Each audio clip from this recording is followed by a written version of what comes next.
പാദങ്ങൾക്ക് വിളക്കും വഴികളിൽ പ്രകാശവുമായ യേശു മിശിഹായുടെ നാമത്തിൽ ഏവർക്കും സാന്ത്വ മിഷൻ സെമിനാരിയിൽ നിന്നും സ്നേഹവന്ദനം.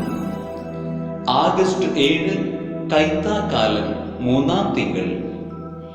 ഇന്നത്തെ വായനകൾ വിശുദ്ധ മത്തായിയുടെ സുവിശേഷം 23-ാം അധ്യായം 34 മുതൽ 39 വരെ, വിശുദ്ധ യാക്കോബ് ശ്ലീഹായുടെ ലേഖനം 2-ാം അധ്യായം 21 മുതൽ 26 വരെ.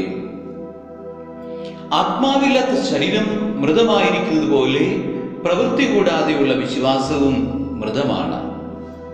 യൂദായെയും ജെറൂസലേമിനെ കുറിച്ചുമൊക്കെ തിരുവചനത്തിൽ പറഞ്ഞു വെക്കുമ്പോൾ തമ്പുരാന് 1000 നാവാണെന്ന് തോന്നിപ്പോകും. അത്രമാത്രം തനിക്ക് പ്രിയപ്പെട്ട വംശവും നഗരവുമാണ് യൂദായും ജെറൂസലേമും. ഭൂമിയിൽ തന്റെ സാന്നിധ്യത്തിന്റെ അടയാളമായി തിരഞ്ഞെടുത്തതും ജെറൂസലേമാണല്ലോ. ഓരോ വിളിയും തിരഞ്ഞെടുപ്പും ഉടമ്പടി ബദ്ധമാണ്. ജെറൂസലേമിന്റെ തിരഞ്ഞെടുപ്പും ഇസ്രായേലിന്റെ തിരഞ്ഞെടുപ്പ് പോലെ വിശുദ്ധവും പൂർണ്ണവുമായിരുന്നു. തങ്ങൾ ദൈവത്തെ തിരഞ്ഞെടുക്കുകയല്ല, ദൈവം തങ്ങളെയാണ് തിരഞ്ഞെടുത്തത് എന്ന് കാലക്രമേണ അവർ മറന്നു കളഞ്ഞു. ജെറൂസലേം മഹാപ്രതാപത്തിന്റെ നഗരമായി വളർന്നു. അതോടൊപ്പം ദൈവവുമായുള്ള ഉടമ്പടിയും മറന്നു.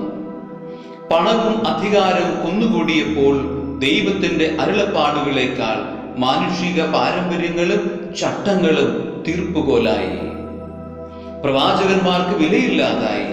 ഒരു വേള അവരെ കല്ലെറിഞ്ഞു കൊല്ലാനും നശിപ്പിക്കാനും മാത്രം അവൾ വളർന്നു. തമ്പുരാൻ തന്റെ സ്വന്തമെന്ന് പ്രിയപ്പെട്ടവളെന്ന് കരുതിയവൾ ഇന്ന് അവിടുത്തെ കരം വിട്ട് ദൂരെ പോയിരിക്കുന്നു. അതുകൊണ്ട് തന്നെ ദൈവത്തിന്റെ കയ്യൊപ്പ് വിശുദ്ധ നഗരത്തിനും ജനത്തിനും നഷ്ടമായി നാശത്തിന്റെ വക്കിലെത്തിയിരിക്കുകയാണ് അവർ. ഇനി എന്താ ചെയ്യാനാകുക? ലേഖനഭാഗത്ത് വിശുദ്ധ യാക്കോബ് ശ്ലീഹ പറയുന്നു, ആത്മാവില്ലാത്ത ശരീരം മൃതമായിരിക്കുന്നത് പോലെ പ്രവൃത്തി കൂടാതെയുള്ള വിശ്വാസവും മൃതമാണ്. അതുകൊണ്ട് തള്ളിപ്പറഞ്ഞവർ ഏറ്റുപറയണം, ജീവിതത്തെ നവീകരിക്കണം. ജെറൂസലേമിനെ യേശു മിശിഹ ഓർമ്മപ്പെടുത്തുന്നത് പോലെ പ്രവാചകരെയും ദൈവികമായതിനെയും തള്ളിപ്പറഞ്ഞും എതിർത്തും നശിപ്പിച്ചും ജീവിതത്തെ ശാപഗ്രസ്തമാക്കിയ നാം കർത്താവിന്റെ നാമത്തിൽ വരുന്നവൻ അനുഗ്രഹീതനെന്ന് ഏറ്റുപറയണം. സർവപാപങ്ങളും പൊറുക്കുകയും എന്നേക്കുമായി മറക്കുകയും ചെയ്യുന്നവന്റെ വിശുദ്ധയാഗത്തിൽ പങ്കാളികളാകുന്ന നമുക്ക് നമ്മുടെ തെറ്റുകളെ അനുതാപത്തോടെ ഏറ്റുപറഞ്ഞ് പാപക്ഷമ പ്രാപിക്കാൻ ദൈവാനുഗ്രഹം യാചിക്കാം. ദൈവം നമ്മെ ഓരോരുത്തരെയും സമൃദ്ധമായി അനുഗ്രഹിക്കട്ടെ. ആമേൻ.